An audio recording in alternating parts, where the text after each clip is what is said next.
listen to your body. Yes. Listen to the alarm signs of your body. Yes. Meron tayong tinatawag na alarm symptoms, no? Mas maganda po na magkonsulta na sa ating gastroenterologist. Pag napabayaan, ay maaaring magdulot ng cancer.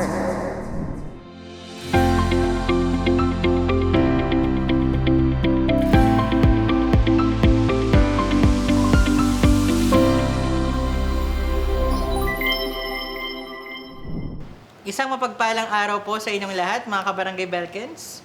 Ako pong muli si Dr. Jowo at handang samahan kayo muli sa isa na namang episode ng Real Talk with Doc, ang iyong paboritong health tambayan sa Barangay Belkins. Ang tatalakayin natin ngayon ay isang common na problem na itinutulog na lamang ng marami o kaya naman ay tinitiis at dinadaan lang sa gamot.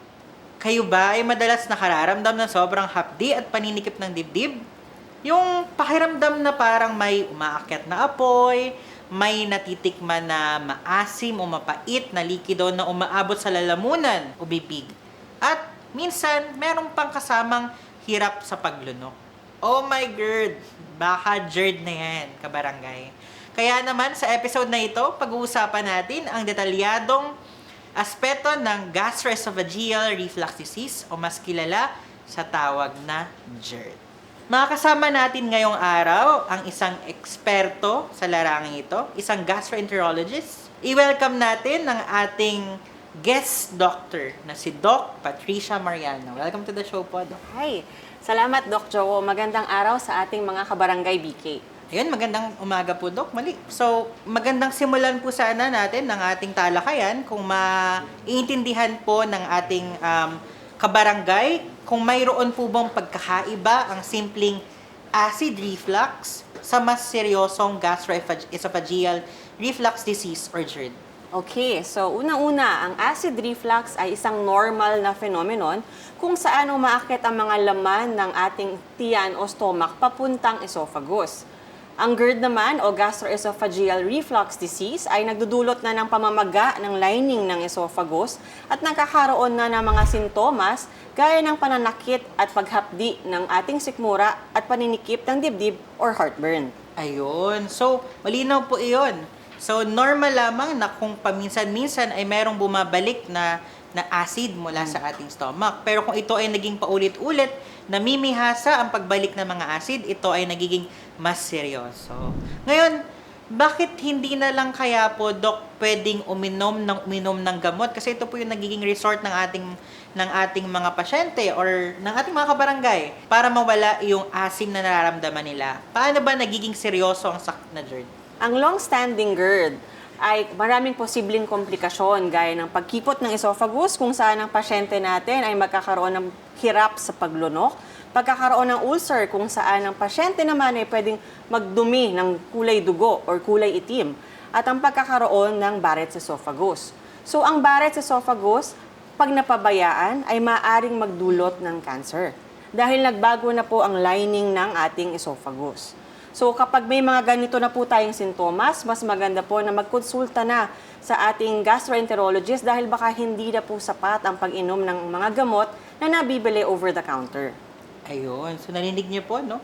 So, kahit ano naman po siguro, Dok, na paulit-ulit, na hinahayaan natin, nakakala nating simple lang, ay maaaring magkaroon ng long-term consequences.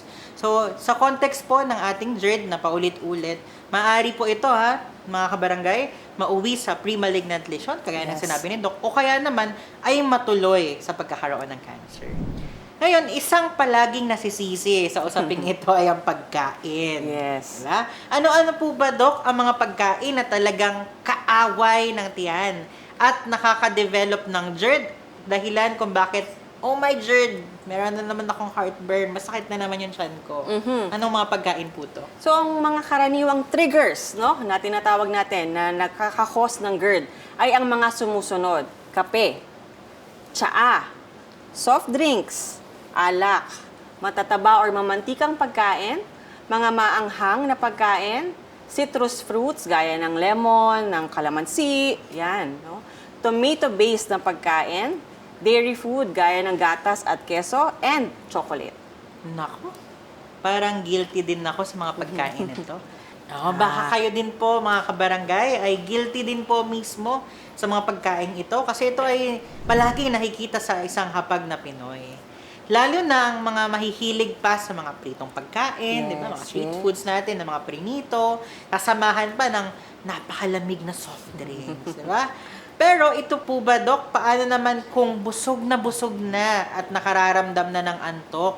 Di ba? Usually, na-associate natin yon sa symptoms ng GERD natin. Ilang oras po ba talaga bago humiga ang kailangang hintayin para maiwasan ang symptoms ng acid reflux? Kailangan natin maghintay ng at least 3 hours, 3 oras bago humiga para maiwasan ang pag-reflux ng laman ng ating tiyan papuntang esophagus na nakaka-damage ng lining ng esophagus natin. So, mga kabarangay po, 3 oras. So, ang ano po dyan, ang mabilis po dyan na analogies, imagine niyo po yung tiyan nyo, para siyang isang balde. So, pag dinamihan mo ng dinamihan yung laman ng balde, aapaw po yung tubig. Tama. Kaya yung pagkain po ng sobrang dami at hihiga kayo agad, talagang babalik yun sa lalamunan. Tama. So, maliban sa mga kinakain at oras ng tulog po, Dok, so meron din po tayong mga lifestyle na trigger na dapat pong pag-usapan dito sa episode na to, na para po malaman ng ating mga kabarangay at kanila pong maiwaksi at maiwasan. So, ang number 1, ay ang sedentary lifestyle o hindi pag-incorporate ng pag-exercise sa ating lifestyle. So, number 1 trigger yan. And eventually, kung sedentary lifestyle tayo, hindi po ba, ay maaaring mag-lead ito sa obesity. So, at ating tandaan, sedentary lifestyle and obesity can lead to GERD. Ayun, so bato-bato sa langit ang tamaan, aray ko. Ayan. So sana po mga kabarangay, tulad ko ay nagbibigay tayo ng effort para mabawasan po ng ating timbang. So if I may share po, Doc, Yes. this year is sa mga achievement ko is nakapag-enroll ako sa isang gym and nakapag-lose na ako ng around 6 to 8 kilograms. Wow, congrats, so, yan. Doc. Medyo chubby pa ako ngayon pero hindi na yung pinakamataba kong So, bukod sa acid reflux po, Doc, ano ba ang mga big red flags na dapat bantayan? Kailan masasabing hindi na ito simple at kailangan na talagang kumonsulta sa isang doktor? Yes. Meron tayong tinatawag na alarm symptoms, Gaya ng madalas na pagsusuka, dumi or pagsuka ng dugo na kulay red or kulay itim, masakit or hirap sa paglunok, at hindi may paliwanag na pagbaba ng timbang. So pag mayroon na tayong mga ganitong alarm symptoms na aming tinatawag, mas maganda pong magpakonsulta na dahil baka hindi na kaya ng gamot lamang. Baka kailangan na ng tinatawag naming endoscopy. Ayun. So mga kabarangay, ang dictum lang po dyan is listen to your body. Yes. Listen to the alarm signs of your body. So let this be an invitation po mga kabarangay na tignan po natin yung mga pagbabago sa ating katawan. Kasi maaaring ikaw mismo, kabarangay, hindi mo tinitignan yung tae mo after mong dumumi. Diba? Hindi mo malang sinilip kung buo pa ba ito, may dugo, nag-iba yung kulay, naging maitim. So ito po ay mga indications na makailangan nyo na pong kumonsulta sa doktor. Kung hindi po kayo bibigay ng kahit split seconds lang yung nasulyap, hindi nyo po malalaman na mayroong pagbabago na sa inyong pagpanunaw or sa bituka. Ayun nga, alarm symptoms na GERD. Tama po ba, Dok? Tama. Yes. So ngayon po, Dok, pag-usapan naman natin ang mga pwedeng solusyon na magagawa ng ating mga kabarangay. Ano ang mga simpleng pang-araw-araw na intervention upang tuluyang iwasan ang GERD? Okay. So, unang-una, lagi natin itong naririnig simula nung tayo pa ay bata, kumain ng tama sa oras. At gaya ng nabanggit ko kanina, mas maganda pong kumain ng small, frequent meals, gaya sa nakasanayan natin na 3 big meals, kung saan napaparami lalo tayo ng kain. Tapos, ugaliin nating mag-exercise. Ikatlo, iwasan ng mga triggers na nagdudulot sa iyo ng sintomas ng GERD, gaya ng aking nasabi kanina. Nakaka-cause ng GERD ay ang mga sumusunod: kape, tsaa, soft drinks, alak, matataba or mamantikang pagkain, mga maanghang na pagkain, citrus fruits gaya ng lemon, ng kalamansi, yan, tomato-based na pagkain. So your trigger might not be my trigger, so aalamin mo yon on your own. Huwag hihiga agad matapos kumain, and ang isa pang makakatulong para maiwasan ang GERD ay lie on your left side at humiga ng naka-angle, no? At least mga 30 degrees siguro. Ayan. If I may pick up some points, so sabi ni Yes. Doc, yung mga trigger, di ba? It is a case-to-case, Yes. na usapan. So, if I may share, Doc, I can tolerate coffee. Kasi coffee is life. From Yes, med coffee school, is di ba? life.